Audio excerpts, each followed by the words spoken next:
All right, strap in, everyone, because we are going deep today.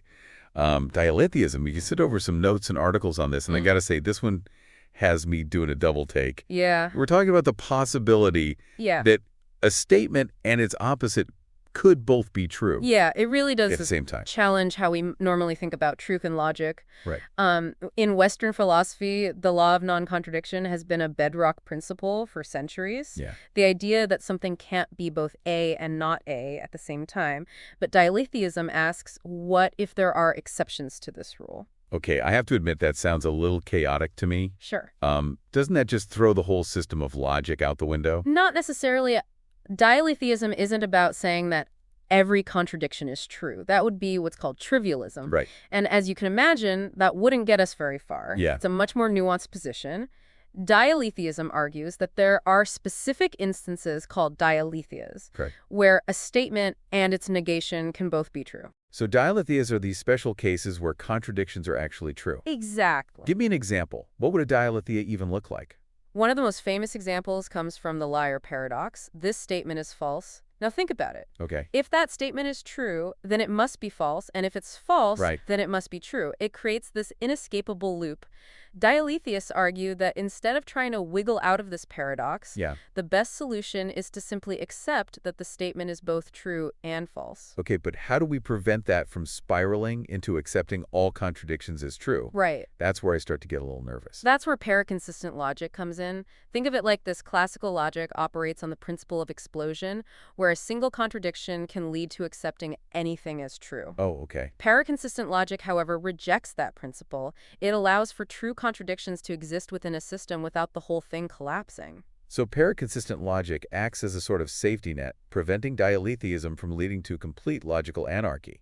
Exactly. It's a way to contain the potential chaos Yeah, and allow for a more nuanced approach to dealing with contradictions. I'm starting to see how this all fits together. So dialetheism, armed with paraconsistent logic, says there are these special cases, dialetheas, where contradictions can actually be true. Right. But this isn't some brand new radical idea, right? Right. There are hints of dialetheism sprinkled throughout the history of philosophy. Oh, okay. Even Aristotle himself, the champion of the law of non-contradiction, recognized that some earlier philosophers seemed to embrace contradictions. Really? Like who? Thinkers like Heraclitus, Okay. with his famous saying about never stepping in the same river twice, Mm-hmm. or Nicholas of Cusa, who saw God as the ultimate unity of opposites. Oh, wow. They may not have used the term dialetheism, but their ideas resonate with this concept. That's fascinating. So this idea has been simmering for centuries. Yeah. What was it that brought it to the forefront of philosophical discussion? The development of formal paraconsistent logics in the 20th century gave dialetheism a more solid foundation. Okay. It allowed philosophers to explore these ideas with greater rigor and precision. Okay, so paraconsistent logic was like the missing piece of the puzzle that allowed dialetheism to truly take shape. Exactly. But let's get back to these paradoxes, particularly the liar paradox. How does dialetheism use it to challenge our usual ideas about truth? The liar paradox isn't just a clever brain teaser for dialetheists. It's a powerful tool for revealing the limitations of our traditional ways of thinking about truth. It highlights the potential for language to refer to itself in ways that create unavoidable contradictions. I see. It's like the liar paradox is poking holes in the fabric of classical logic, exposing these areas where it just doesn't seem to hold up. Precisely.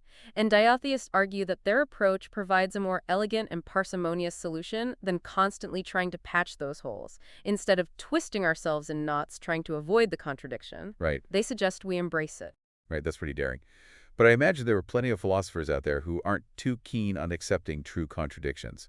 What are some of the main objections they raise against dialetheism? Oh, absolutely. Dialetheism has its fair share of critics. One of the most common objections is the worry that it leads to what's called explosion. Yeah. The idea that if we allow any contradictions to be true, then everything becomes true and logic goes out the window. Right, that's a concern I had too. It seems like accepting true contradictions would just lead to chaos.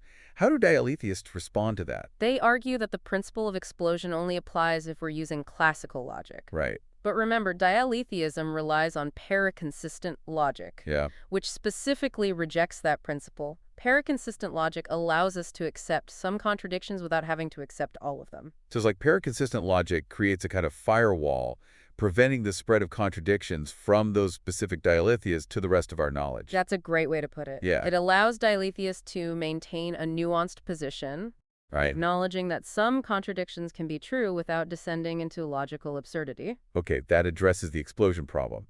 But another objection that comes to mind is if a statement and its opposite can both be true, doesn't that make it impossible to disagree with anyone or to make any definitive claims about anything? That's another common objection, and it gets to the heart of how dialetheism affects our understanding of negation. Okay. Critics worry that it undermines our ability to make meaningful distinctions and express disagreement. Because if something can be both A and not A, then what's the point of even arguing? Right, but diletheists respond by drawing a distinction between the logical operation of negation and the speech acts of denial and rejection. I'm not sure I follow. Can you unpack that a bit? Think of it this way. In everyday language, we use negation in various ways. When I say, this cake is not chocolate, I'm not just stating a logical negation. I'm also expressing a kind of denial, a rejection of the claim that the cake is chocolate. Okay, so there's more to negation than just saying not. There's also an element of taking a stand, of committing to a particular viewpoint. Exactly. And dialetheists argue that this act of denial or rejection can still be meaningful even if we accept that some contradictions are true. They might say that even if a statement and its negation are both true in some abstract logical sense, we can still choose to deny one and affirm the other based on our values, goals, or the context of the situation. That makes sense. So dialetheism doesn't necessarily lead to a world where everyone just shrugs their shoulders and says, well, everything's true anyway, so who cares? Right. There's still room for debate and disagreement, even if it's based on something more than just pure contradiction-free logic. Right. It might just require a more nuanced understanding of what we mean by true and false. Dialetheism pushes us to reconsider our assumptions about these very fundamental concepts. Okay, so we've tackled the explosion objection and the concern about meaningful disagreement. What other challenges do dialetheists face? Another common objection focuses on the nature of negation itself. Critics argue that if a statement and its negation can both be true, then we've fundamentally misunderstood what negation means. After all, in classical logic, negation is all about exclusion. If A is true, then not A must be false. Right, that's the basic principle of non-contradiction that dialetheism seems to be challenging. Exactly. But dialetheists point out that there are alternative ways to understand negation. For example, they might argue that negation should be understood in terms of falsity rather than exclusion. So instead of saying not A means A is not true, we could say not A means A is false. Precisely. And in a dialetheic framework, true and false aren't always mutually exclusive. So a statement and its negation could both be true, even if they have opposite truth values. That's a pretty subtle distinction. It sounds like dialetheists are playing with the very definition of truth and falsity. But even if we grant all these points, there's still a big question. Is dialetheism actually rational? That's the million-dollar question. It's one thing to say that a system is logically coherent, but it's another to say that it makes sense to believe it, to adopt it as our view of the world. Right, rationality is about more than just avoiding contradictions. It's about having good reasons to believe something, about justifying our beliefs to others. So how do dialetheists defend the rationality of their view? Well, they argue that consistency, while important, isn't the only factor that makes a belief rational. They point to other criteria like explanatory power, simplicity, and even our own intuitions about how language works. Okay, let's unpack those. How does explanatory power play into the rationality of dialetheism? Dialetheists argue that their approach provides a more elegant and comprehensive explanation for certain philosophical puzzles, particularly those pesky paradoxes we've been talking about. Instead of having to come up with ad hoc solutions for each individual paradox, dialetheism offers a unified framework that accounts for them all. So it's like Occam's razor in action dialetheism, cuts through the clutter and provides a simpler, more streamlined explanation. What about simplicity? How can a system that accepts contradictions be considered simple? That might seem counterintuitive, but dialetheists argue that their view actually leads to a simpler overall picture.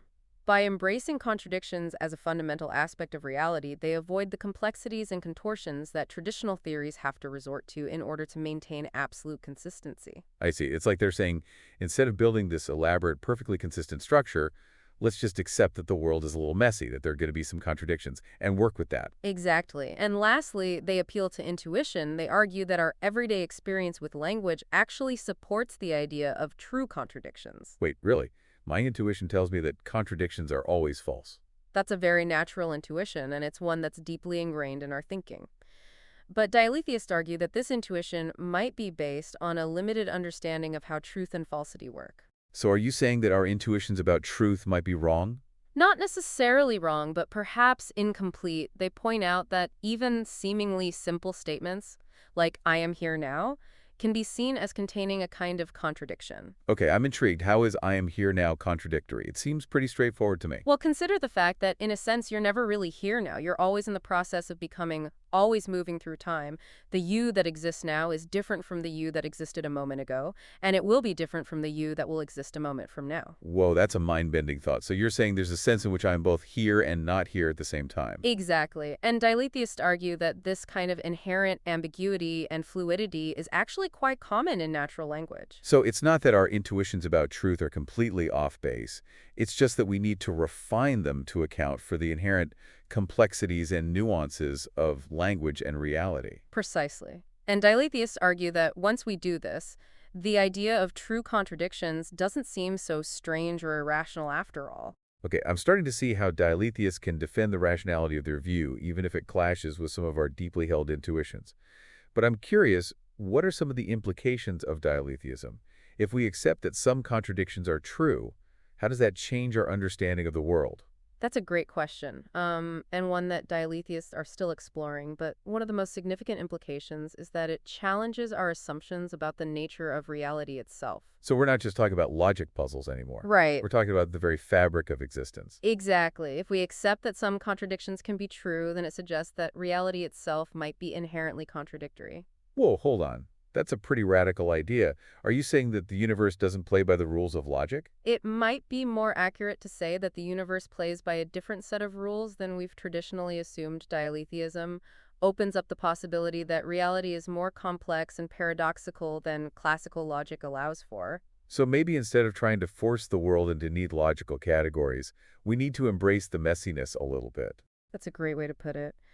Dialetheism encourages us to be more comfortable with ambiguity and to acknowledge that there might be truths that defy our attempts to systematize them. It's like saying that the map is not the territory. Our logical systems are just tools for understanding reality. Right. But they might not perfectly capture all its nuances. I like that analogy. A lot of the pushback against dialetheism comes from this deep-seated belief that the world must be logically consistent. Yeah. But what if that belief is more about our need for order than about the nature of reality itself? So dialetheism is almost like a philosophical invitation to loosen our grip on certainty and embrace the possibility that things might be weirder and more wonderful than we imagine. I think that's a beautiful way to put it. It challenges us to expand our horizons of what's possible and to approach the world with a sense of wonder and curiosity. Okay, so dialetheism has the potential to shake up our understanding of reality. What about more practical implications? Sure. How might it affect the way we live our lives?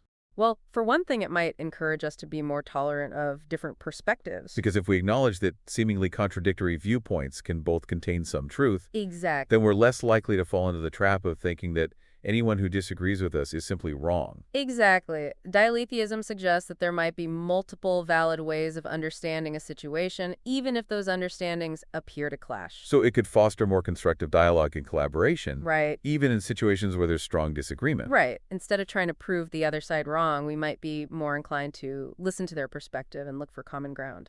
That's definitely something we could use more of in today's world. It seems like dialetheism could be a powerful tool for building bridges and fostering understanding. I agree. If it reminds us that the world is full of shades of gray and that embracing complexity can lead to greater insight and wisdom. Well, this deep dive into dialetheism has certainly been an eye-opener. It's challenged me to rethink some of my most fundamental assumptions about truth, logic, and reality.